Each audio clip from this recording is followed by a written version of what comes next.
ยคิดว่าวันหนึ่งจะได้เจอได้แต่คิดว่าอยากได้เจ้ามา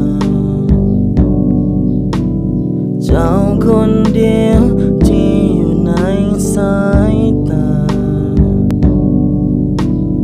เจ้าคนเดิมที่เคยปรารถนา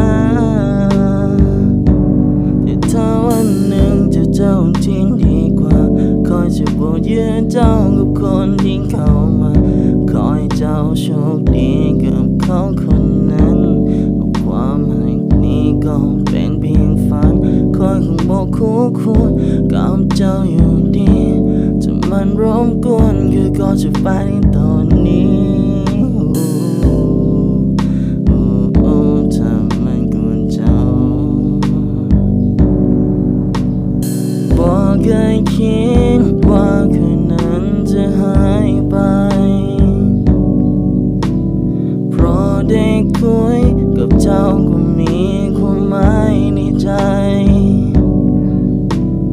คอยจะคุยถ้าว่าเจ้าหายไปถ้าบ่มีเจ้าก็บ่มีความหมายใดๆบอกเคยคิดว่าวันหนึ่งจะได้เจอได้แต่คิดว่าอยากได้เจ้ามาเจ้าคนเดียวที่อยู่ในสายตาเจ้าคนเดิมที่เคยปรารถนาก็ยังจำในตอนที่เราเจอกันบอกแค่คิดเคยฝันว่าเราจะได้พบกันก็ขอบใจทุกเจ้าที่ว่ายังรู้ตัวที่คอยบอกว่าพายก็กลัวว่าเจ้าจะอายคนก่อนที่อยู่กับเจ้า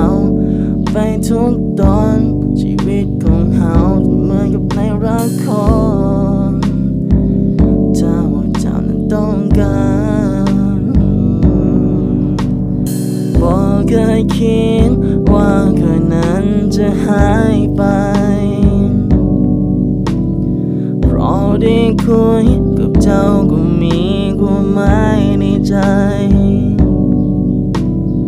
คอยจะคุยถ้าว่าเจ้าบ่หายไป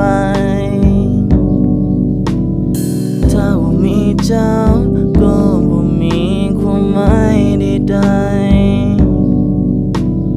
บอกเคยคิดว่าวันหนึ่งจะได้เจอได้แต่คิดว่าอยากได้เจ้ามาเจ้าคนเดียวที่อยู่ในสายตาเจ้าคนเดิ